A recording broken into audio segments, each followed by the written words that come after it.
his last question to me was, do you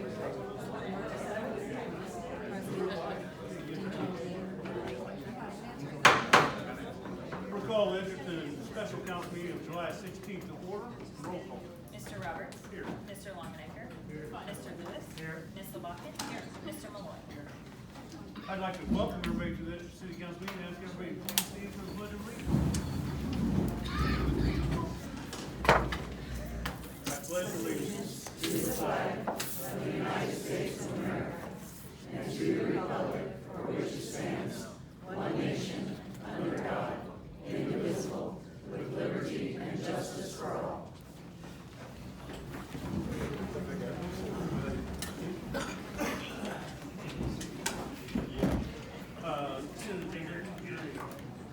Motion to approve.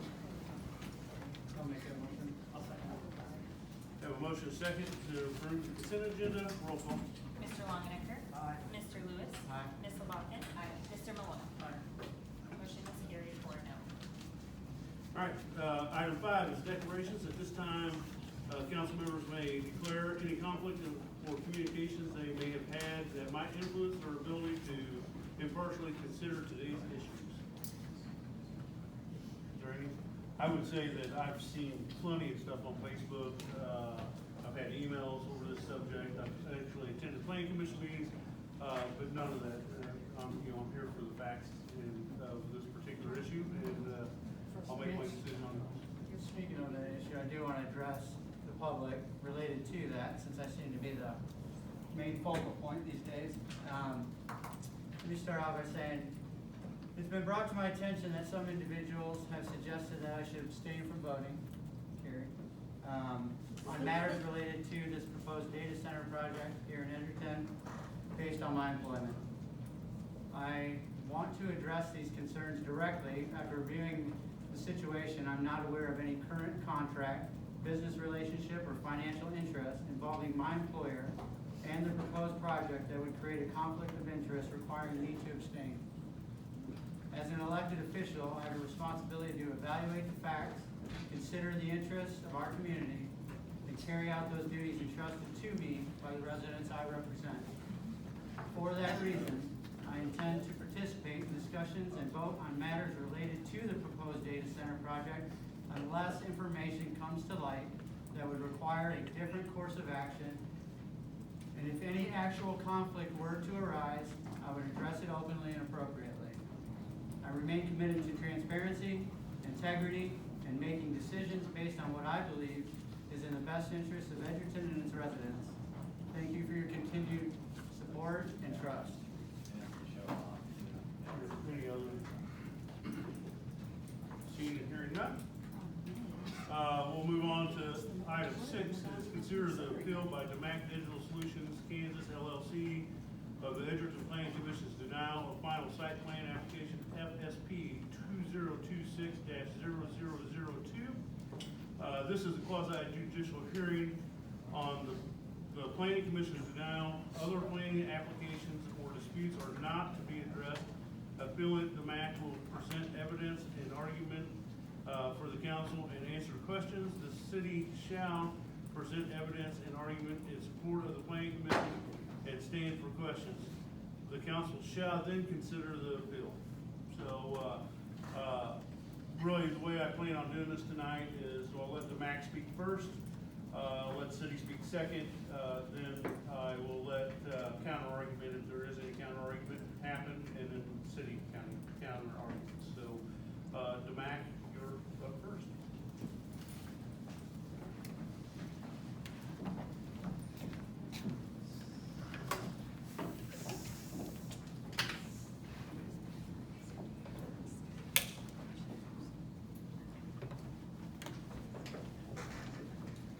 Good evening, Mr. Mayor, members of the council. My name is Charles Renner. I'm an attorney with the Blackwell Law Firm here at the outside council for the DAMAC. With me tonight is my colleague Ted Sexton, and the DAMAC team, Michael Cox, Chelsea Kohanek, and David Vargas. Appreciate the time you've given us this evening. We'll be available for questions as well. And I understand you don't have a lot of appeals in front of you, so appreciate the process and working through all this with us as well. Speak up so we can hear you, please. to be a little bit, not talk as loud as I usually do, so I will speak up. This is relatively straightforward this evening. So what I would like to do is talk a little bit about why we're here in front of you on an appeal, what the rules and process are for the site plan consideration by the Planning Commission, the implications of approving our appeal, because I think that matters. I think you want to understand that. And we'll talk a little bit about what actually happened as compared to the process. DAMAC submitted a complete site plan application for the entire city process. And the Plan Commission is an important but limited part of that process with a limited part of consideration. But they voted down that site plan approval for one reason only, which was whether or not fuel tanks for generators were underground. Our application, and a site plan application really is text and visuals. By the time it gets to the Plan Commission, we'll talk about this. It includes the staff report and conditions as well. But our application is text and visuals. And our text clearly stated that we would have fuel tanks supporting the generators that would be underground in accordance with your code. So we'll go through all of this, but when it all shakes out, the site plan that was in front of the Plan Commission that was voted down for one reason, whether the fuel tanks were underground or not, what they considered was an application that stated flat out the fuel tanks would be underground. And I'll show you a picture of what that looks like by the time we're done here, so you've got the context for it, because I think understanding how it all works will help. So why we're here in a more straightforward way is because we're a data center project. And some people are uncomfortable with that. That doesn't mean that's part of what the Plan Commission was charged to look at, but that's reality. And it's important to just kind of talk in real terms. If we were printing words rather than helping people produce them on email or text, we would not be here tonight. If we were servicing the devices that use this data, cell phones, iPads, laptops, we would not be here this evening. If this project in this location was an auditorium for public discourse versus the infrastructure that facilitates that same discourse today, message boards, chat rooms, social media, we would not be here this evening.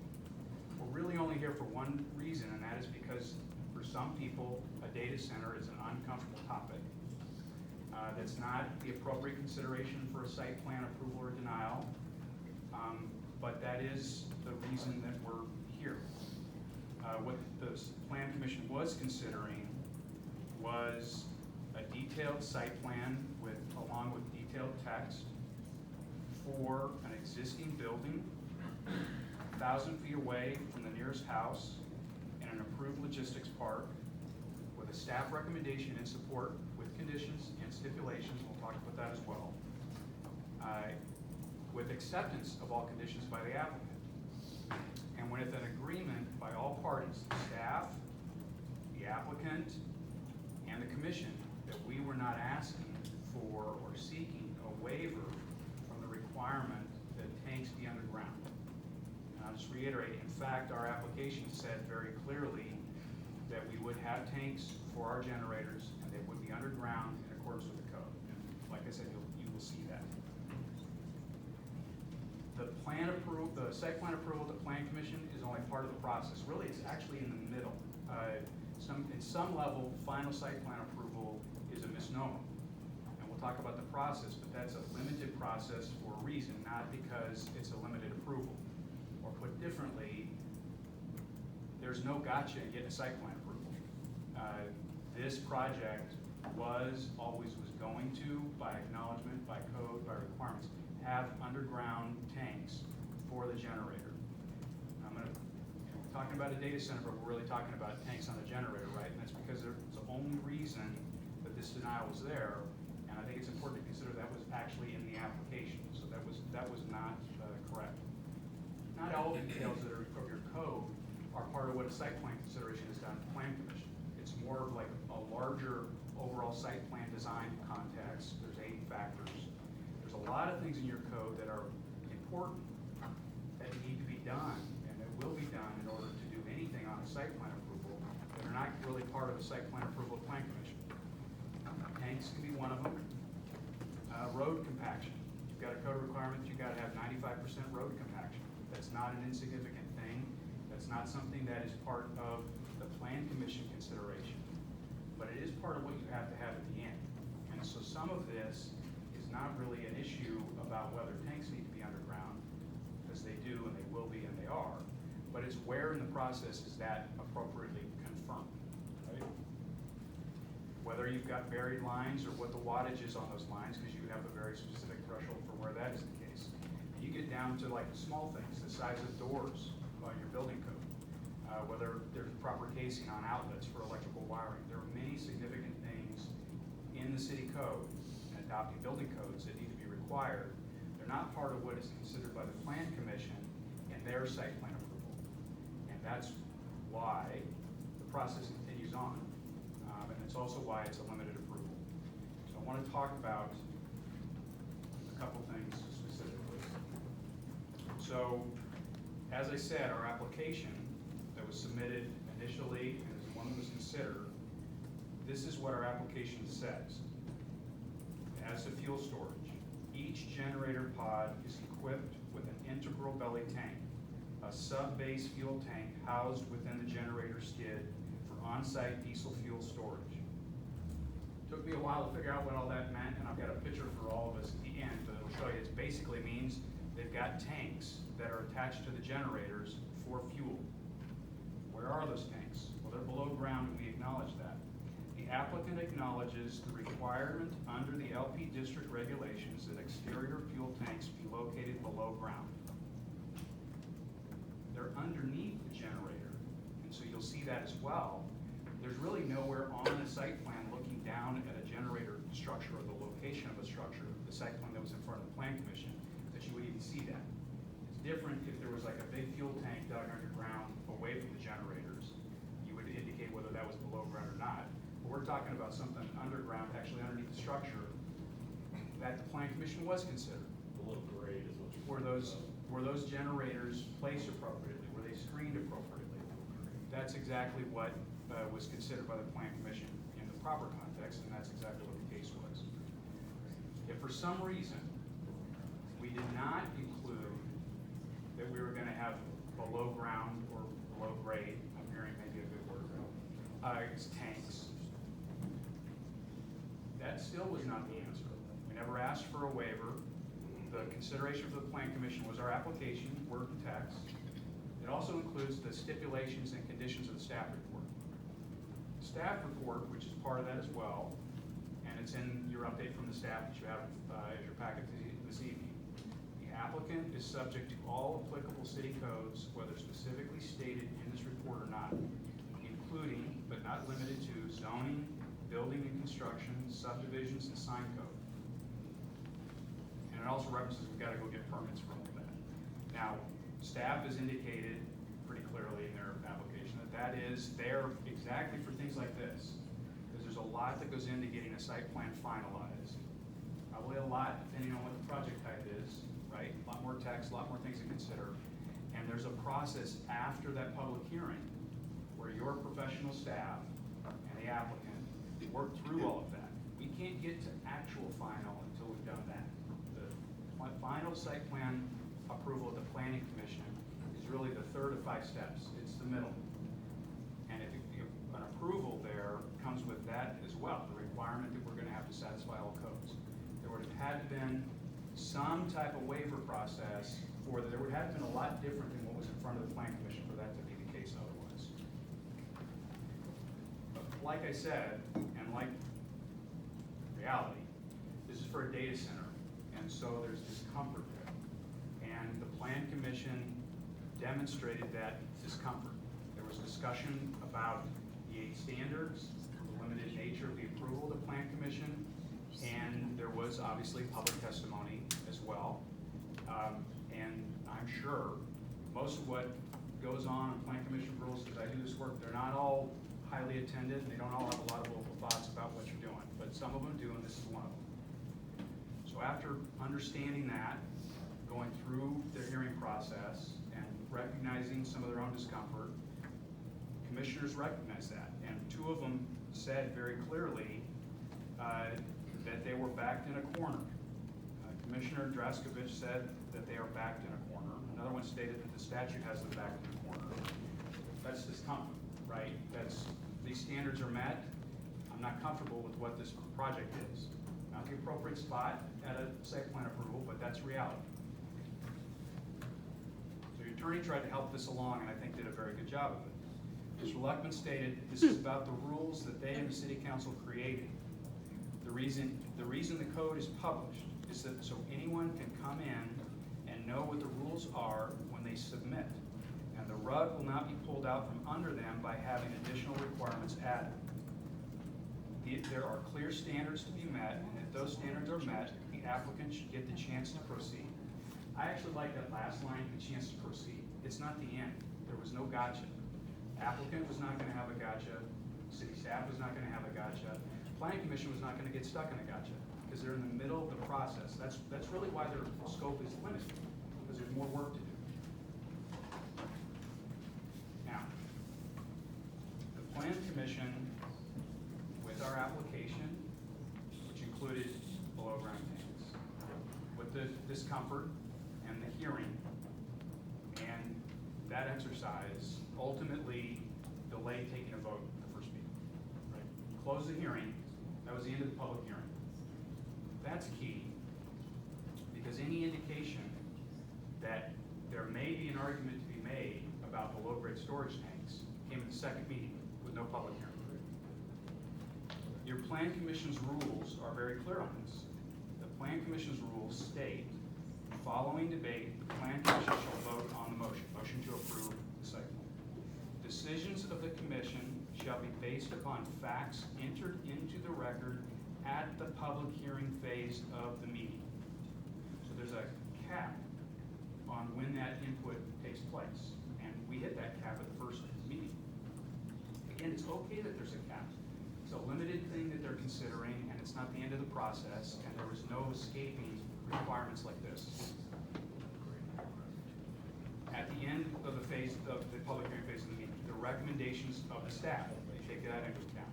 The adopted plan or submission, and the preservation of health, public safety, and general welfare. A catch-all that's appropriate.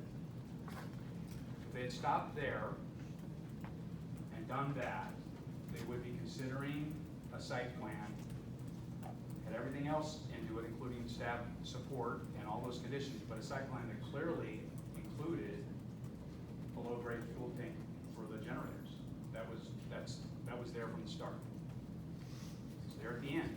There was discussion after this hearing, and after that second meeting. Ultimately, whatever that discussion was or was not, it was clear that we were going to follow the code and include below-ground tanks. And whether that was going to be a condition or requirement under the code or our application, all of which is part of that, there was a voted denial for one reason only, and that one reason was exactly what we stated. So let's talk about the process a little bit.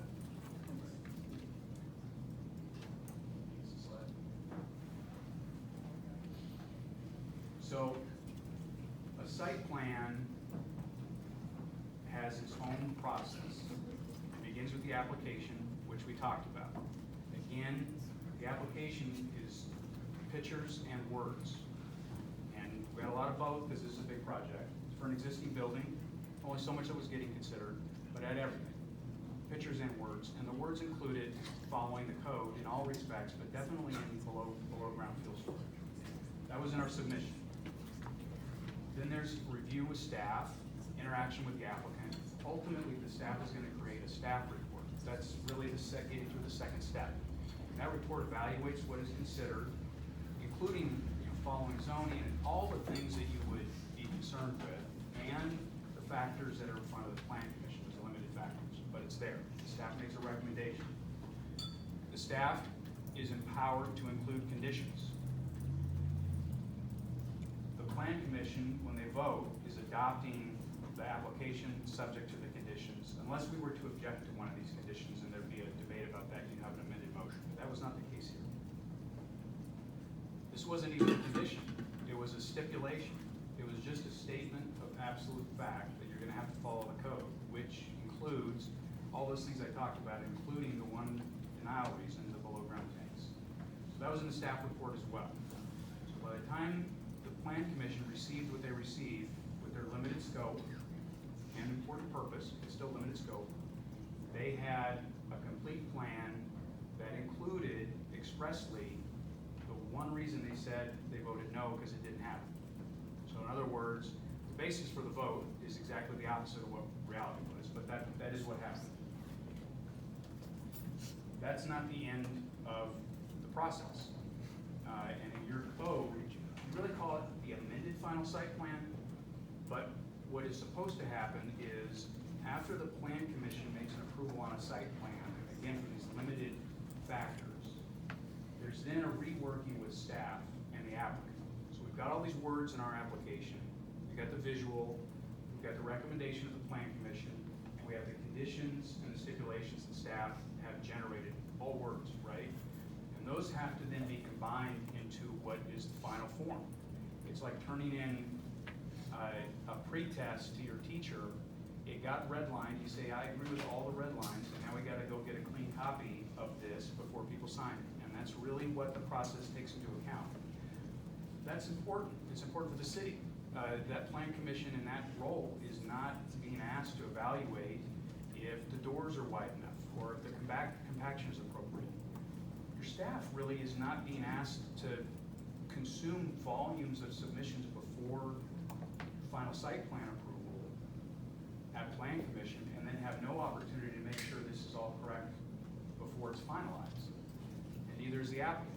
So if we're all saying we want to follow the code, the documents are there, it's not as clear as somebody wants or needs, or we need finalized details that were not considered by the Plan Commission, your process is there to accept it. That's why I like what the city attorney said to the Plan Commission, is we're wanting the opportunity to proceed. We want to follow your process. We've been following it. We want to proceed. We're not asking to take advantage of the facts that didn't exist, but certainly not in some gotcha process. And we would much rather be working on the final site plan with staff right now than having to take up and read, so we recognize that as well. That is not what happened, right? If all that had happened and we were not a data center, we would not be here. We would be in daytime with staff and working on that final submission. But what did happen was that discomfort showed up in the way this was treated at the Plan Commission. And again, not shame on anybody, that's just reality. And so the Plan Commission, even after the discussion with the city attorney and the hearing, reached for discretion that they did not have. This is again, discretion to disregard our submission that includes below ground tanks for not having below ground tanks. Discretion to bypass the code requirements without asking for a waiver, and discretion to ignore staff stipulation. That all would have had to happen for discretion to exist in this context. And certainly, this issue is not contained within the 8 factors. If for some reason it makes sense to say this was contained in the 8 factors, it was still there the whole time. It was in the application. So it's important for us to understand the limited discretion, but ultimately on the one issue that the Plan Commission voted no on, that discretion is not relevant. They found a problem that did not exist. And again, I think I've been clear about that. The absence of below ground tanks, and that's exactly what we said. You'll see that. They ignored their own rules. The rules do encapsulate a time period when they're going to gather information, and potentially that may be for 2 reasons. It may be one, to allow the rest of the process to continue, and it may be to contain the process in a way that misinformation doesn't bleed into what is going on. I'm not making a judgment as to which is the case, but certainly if you're voting no on something exactly what we're doing, there is misinformation. And they did bypass the staff administered process. In other words, this issue really is part of that step 4 to get to step 5, like those other substantive issues we talked about. Now, that's all fine and good unless we're asking for something that's going to create negative implications inadvertently. So I think it's important to talk about what's the implications if you approve our appeal. Other than the process being done, right? The public process is done, the approval process is done, well, they're going to work with staff. One, you're reaffirming that process and rules and the steps that are past the plan commission by doing that, because we still have to go through those steps, and that's what we're going to do. You are putting staff in a position to do exactly what staff does well, which is detailed work on all of those details, really way past operations as well, because we've got to pull permits with them. You're introducing a tax-paying community member that frankly is excited to be here and has really enjoyed the process with the city for the most part, right? Bits and bumps. But the actual application process has been very thorough. We've got engineering teams working with city staff, and there's a reason you have a staff recommendation in support with very clear considerations and references of where we talk through issues as well, which is in the staff report. And you're going to be approving a site plan that meets every requirement of what a site plan is intended to require, which is important here, and I would say important for the entire process. In addition to that, you're going to get a site plan that has below ground tanks. And so I think the next thing is if we can show, is there a laser pointer on there? Does that show that's below ground? The red button.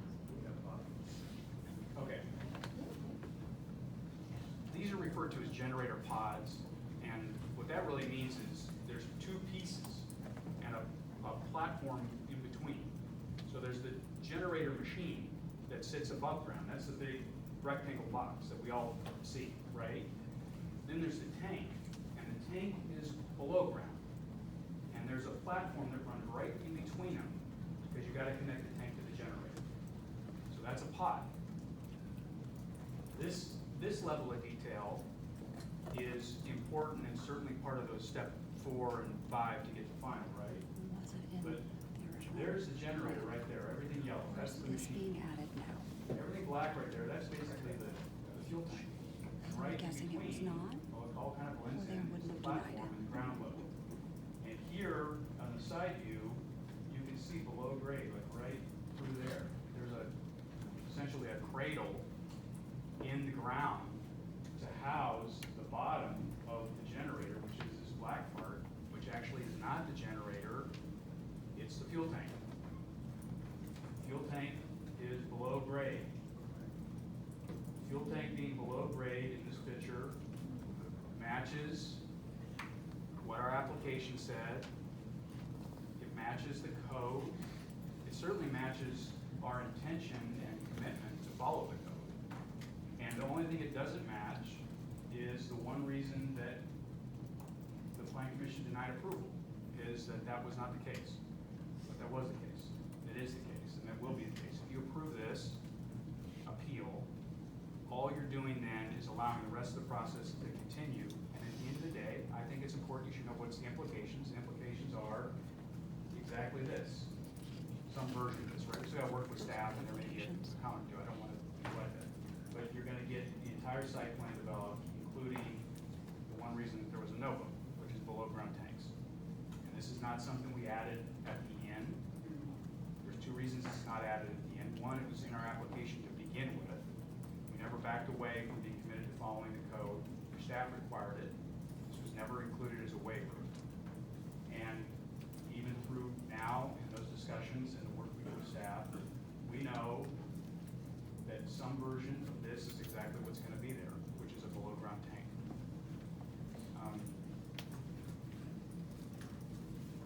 That's really it. This is a data center project that creates discomfort. There was only one reason there was a no vote.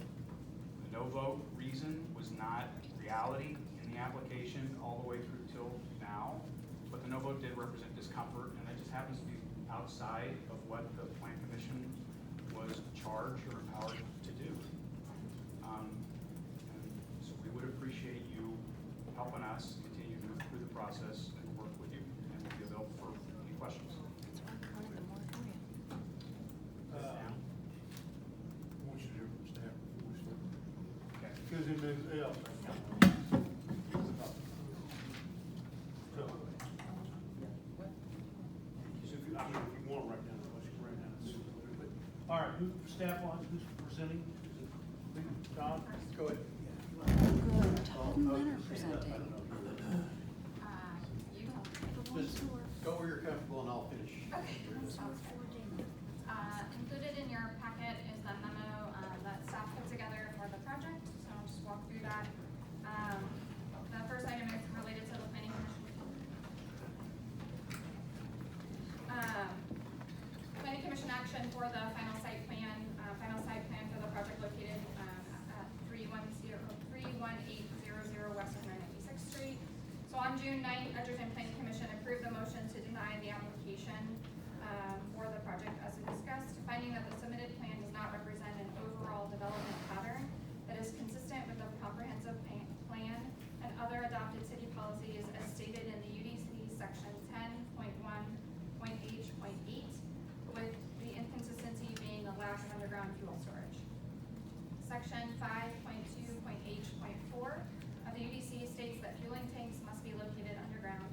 The exact language for this section for the Unified Development Code is indicated below, that any exterior fuel tank must be located below ground. All below ground fuel tanks must meet at minimum the IBC, IFC, and then KDHE requirements.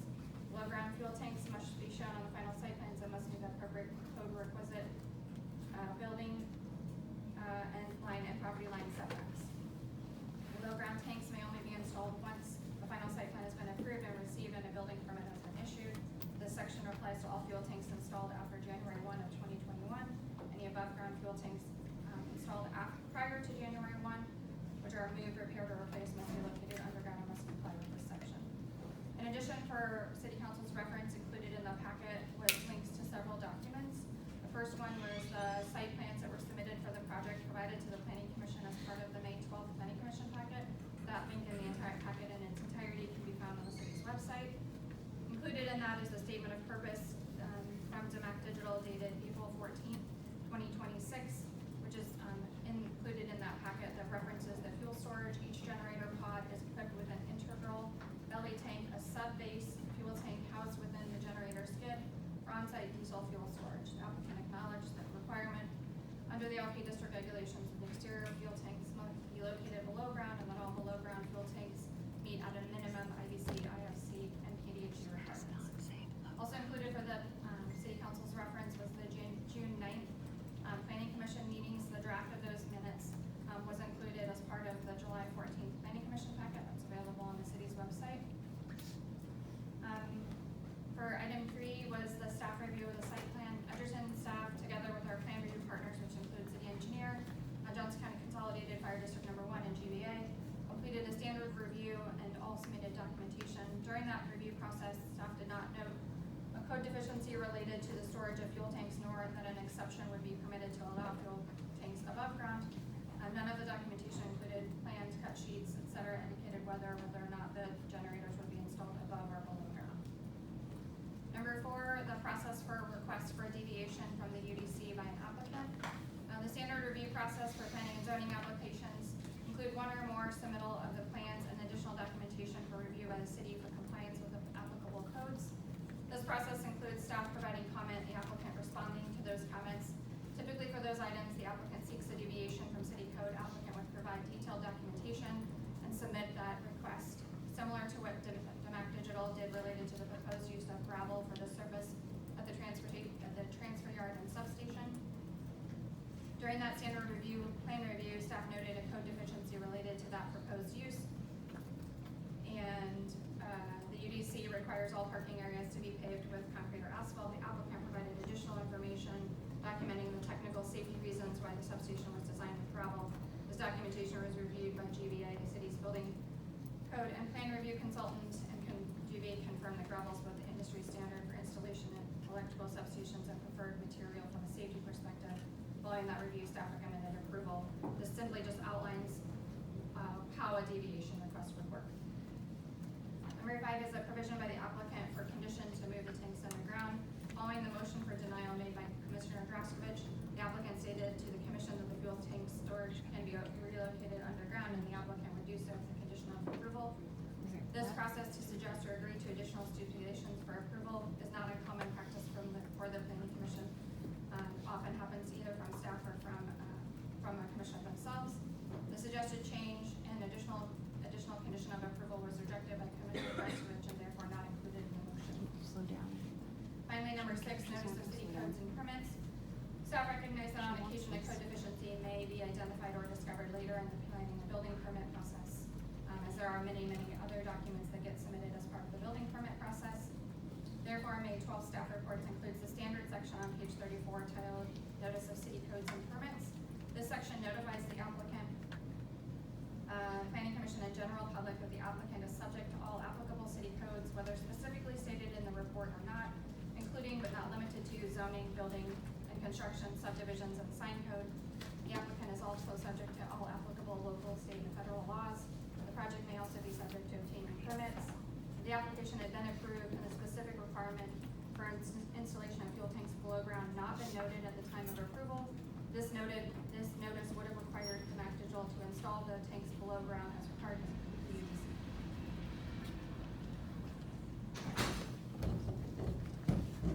For me? All right.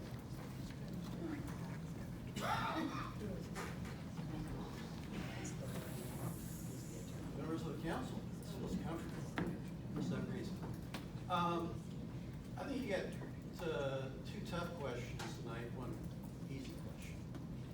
And I think I'm gonna handle the easy question first, which is, was the planning commission's finding reasonable?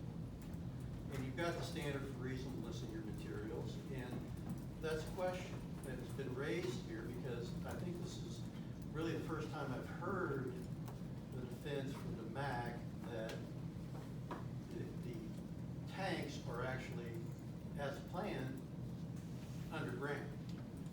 Because I don't know that that meets with what the facts are stated and with what happened at the meeting. So first of all, the statement about the gotcha, right? That everybody knows the rules. Now that was a statement about the fact that I was guiding the planning commission to make sure that they understood that they had to tie a finding of whatever nature to section 10.1H. They had to find something under those 8 criteria before they could make a decision. Because that's what's in the code. They couldn't figure out something, that's outside of this and just go with it. So I'm trying to bring them back and be fair. And the MAC knew about this provision. And what else did the MAC know about when they did this? Well, they acknowledged the fact, as was stated, that fuel tanks had to be underground. They said they acknowledged it. So if there is a question of whether they had notice about the requirements of the district, they admitted they had. So there was no gotcha in this case. Now, we then need to talk about this idea again about the tanks being below ground, because I think in fairness, what was presented at the meeting was that the tanks were actually above ground. And I think what we have found, and I think the facts show this, is that when DAMAC presented something in the planning documents that they had changed because the zoning code didn't or shouldn't apply, they addressed it specifically. So that was why the example of the substation surface was brought up, okay? They said, you require a hard surface below all this ground. But they said, here we're gonna have a bunch of electrical that could be dangerous if there's a hard surface. So we need a permeable surface. So they said that, that's accepted, that's understood as being a better approach, and people can read that and say, yeah, that works. That makes sense. But there wasn't any statement about the tanks. Just said we acknowledge that required. Now, and that's, I think my issue with the idea that the tanks are actually below ground in this thing is the fact that when this issue was brought up, the planning commissioner specifically asked the question whether they were above grade, in which he got an answer that indicated they were belly tanks above grade. Now,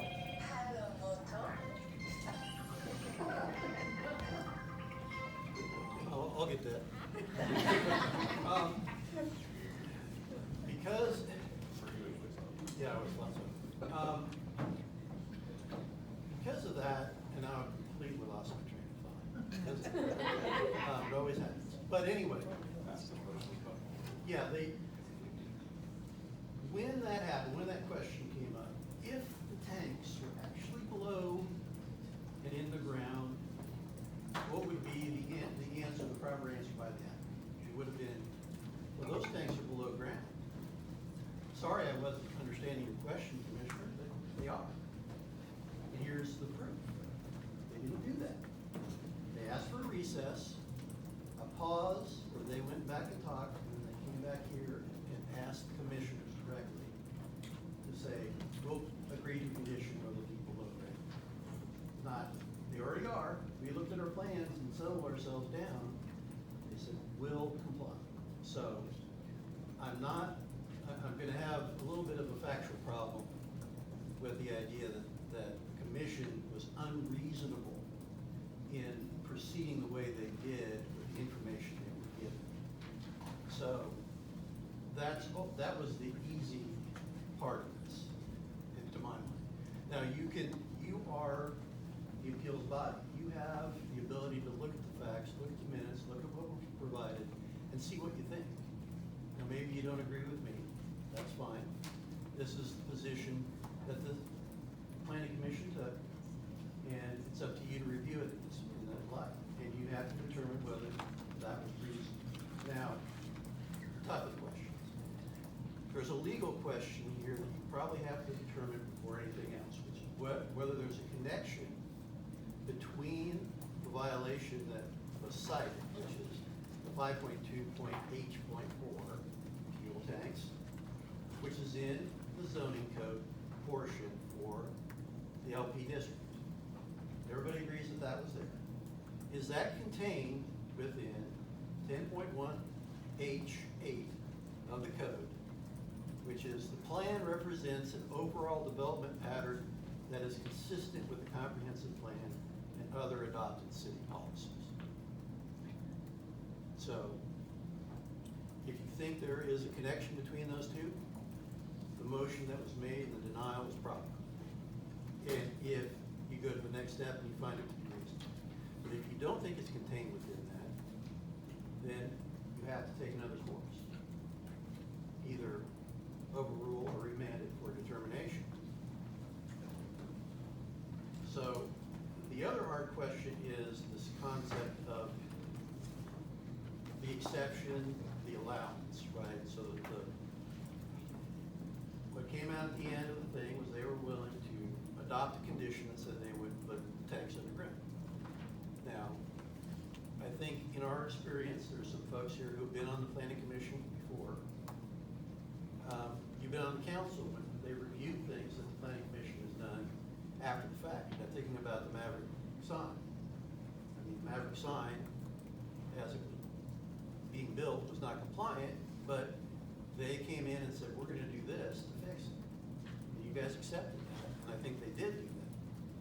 So I have to agree with the appellant here that the planning commission does grant exceptions, does grant conditions. And the only question is whether it was reasonable in this circumstance for them to do what they did and not grant that. Now, we've established, I think, in our legal argument that this is discretionary. And under the circumstances, they had that discretion to do one or the other, to accept it or not. And it's up to you to do the hard thing here and decide if that was reasonable or not, because the decision was made. And that's really the main points, so I suppose, I don't know if we want to, if you have questions first for the counter argument, we'll do that. I think we'll do counter argument unless someone feels strongly differently, and so they can, if they have any answers to questions that you might have brought up, they might be able to help with that. Thanks. And then you'll have an opportunity to create more. Thank you. I appreciate the city attorney's comments. So I'll try to respond to those here. First of all, Kansas law is actually fairly clear. It draws a distinction on the kinds of things that you can connect to that plan commission approval and the kinds of things you cannot. So conformance with the comprehensive plan, in line with thoughtful site design. Those big picture, this is the intent items, versus what they would call regulations. Right? Regulation is a little bit of a different level thing. It kind of gets into the location of fuel tanks, the compaction of roads, the wiring of internal electrical outlets.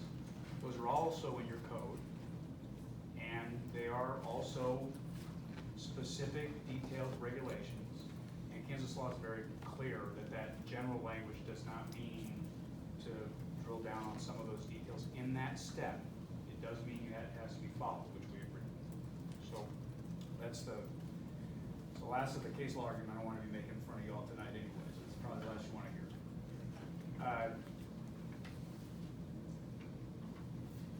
So there's kind of three different discussion points we've had about what was in the application, were tanks considered, and whatnot.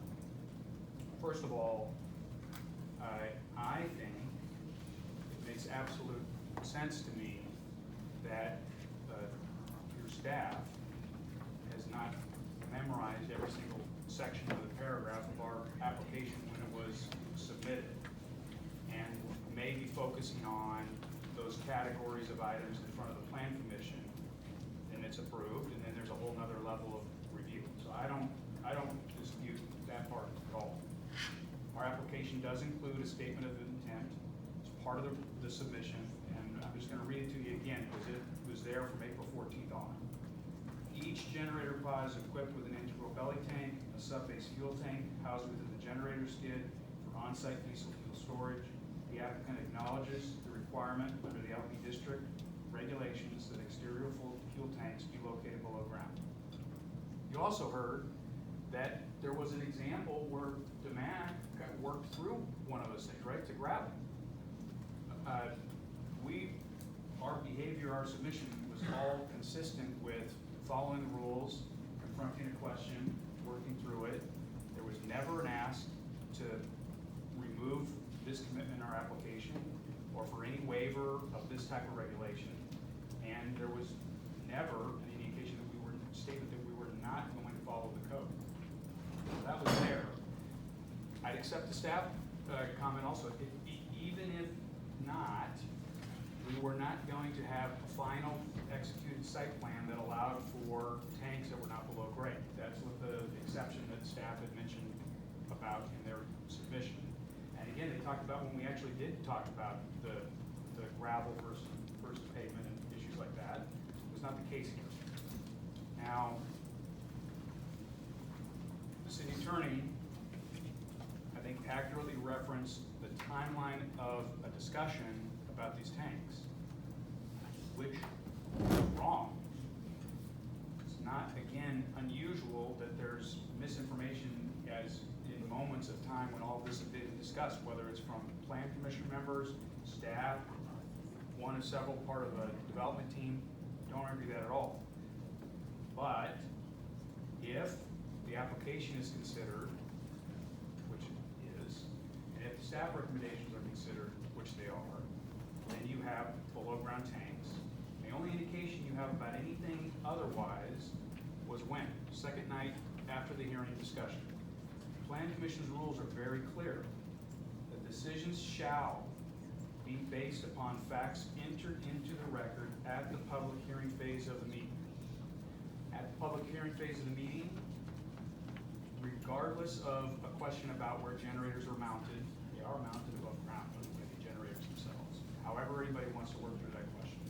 was all after the phase of the public phase of the meeting, and completely inconsistent with our application, our words, and the requirements of staff. So, just to be clear, between the process, the details of the plan, and the rules of the plan commission on its own, the only indication that there's any hanging of any hat on is outside the scope of the actual application. The topic is outside as well, because it's a regulation. It's not a regulation we're asking to get away from.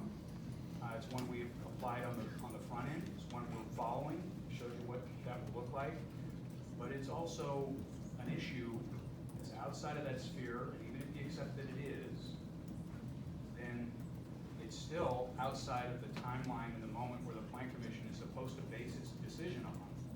And if you apply that alone, what the plan commission had was our application saying we would do exactly what we're saying we're gonna do tonight, which is follow the code with below ground fuel storage.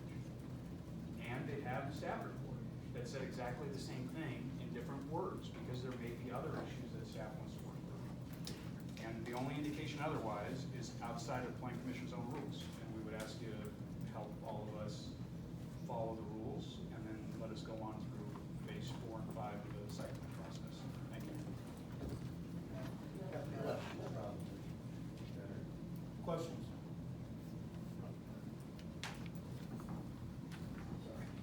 Well, no, I thought they wanted you to stay on questions. Yeah.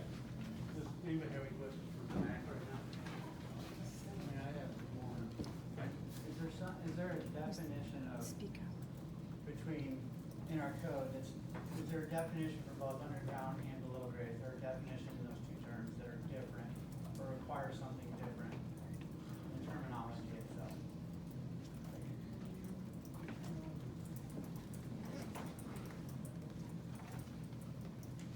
So we have a definition of grade, which is the average level of the finished surface of the ground adjacent to the exterior walls of the building. Can you speak up, structure. please? I'm sorry.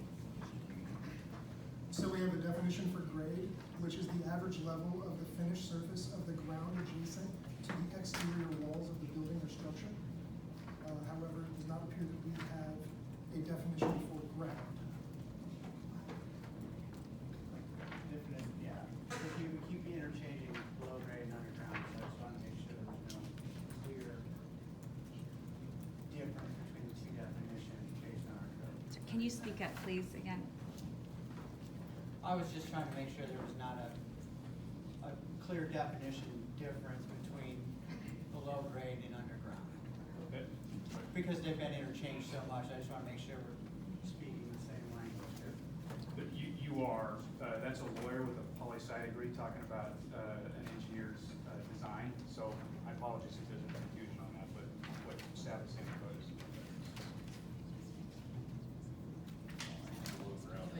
So I think we're, the regulations themselves about tanks, I think, maybe the first thing we look at, 5.2.8. Try and find it. They're in the staff report item. Todd, do you want me to read it? Yeah, go ahead. The underground tanks is what you're talking Yeah. about? Which I actually pull it up, just 1 second so everybody can see it.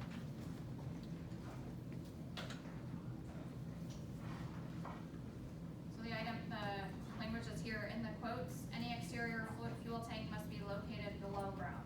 All below ground fuel tanks must meet at minimum International Building Code, International Fire Code, Kansas Department of Health and Environment requirements. Below ground fuel tanks must be shown on final site plans and must meet the appropriate code represented in properties. So in our code, we reference them as below ground tanks. And our application quotes the city's code, this is what we're gonna follow. So however this interpretation applies in this case, that's what we apply to do and what we will do. Other questions? This time? No? Todd, do you have any closing? Well, Closing remarks? closing remark. No, I would just take questions from council to have any presentation or the information. So I do think this is an opportunity to ask Todd questions. I know that, well, Todd, maybe you can better explain in executive session piece if they so want to choose that. Yeah, let's go ahead and just kind of, I mean, at the point, I think we're at the point at which you've heard the sides and have the back and forth that's required, I think, to be fair and have due process. So now it's time for you guys to make a field decision.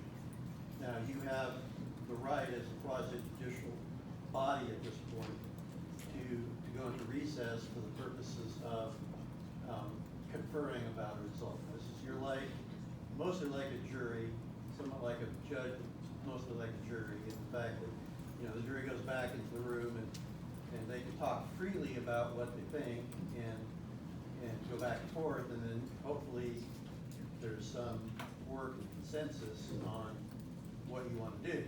Or you can talk amongst yourselves, and if suddenly you guys are talking amongst yourselves, say, we didn't really get an answer to that question, you can come back here and you can address whomever you think is necessary to answer the questions you have.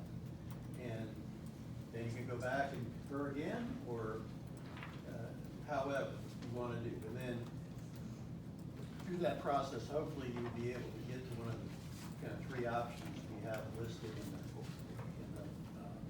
materials in your packet about approval, denial, or remand.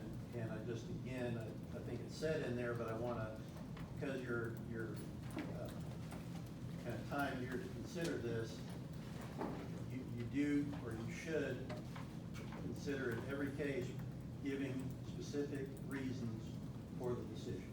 I mean, sometimes you can just come out like, you know, approve the ordinance. This is not one of those times you can do that, so we'd ask that if you guys have a consensus or whatever, that you kind of give a brief statement about what it is that, you know, makes you decide the way you do. Does that make sense to you guys? I'd like to make a motion that we go into executive session. And it's not according to the COMA rules necessarily, but would you want to try to put a time on that, just so that, 15 minutes? 10 minutes? Maybe 20. Okay, well, you guys decide. I kind of don't really know, you know, if we have to go back and add more to it. Yeah. So, your motion is to go into executive session, recess of executive session for 20 minutes. That's what so this is also different than a normal executive session, Todd. Did you cover that part? yeah, you just, I don't think the motion is required to be COMA grade, but I And think it's. also inclusion of people. Yeah, we're gonna, I think you're used to having us all for staff and everything, and some of these things, but that's not what we're gonna do here. If, like I said, if you have questions, that you can address them now, or after you confer, come back and then ask questions. Anything about that, I think you guys should be, you guys, the mayor, should be. It's just the council. Yeah. Yep. Because you're the decision. Well, it's the mayor, because he's the presiding officer. So, again, that's a motion to go to executive session for 20 minutes. Starting at 8. Starting at 8 o'clock, well, hopefully we can get everybody out of the room in time. Is there a second for that motion? Are you? Yeah. Already have a second? Roll call. Mr. Longenecker. Mr. Lewis. Aye. Ms. Sabakin. Mr. Malloy. Motion is carried 4-0.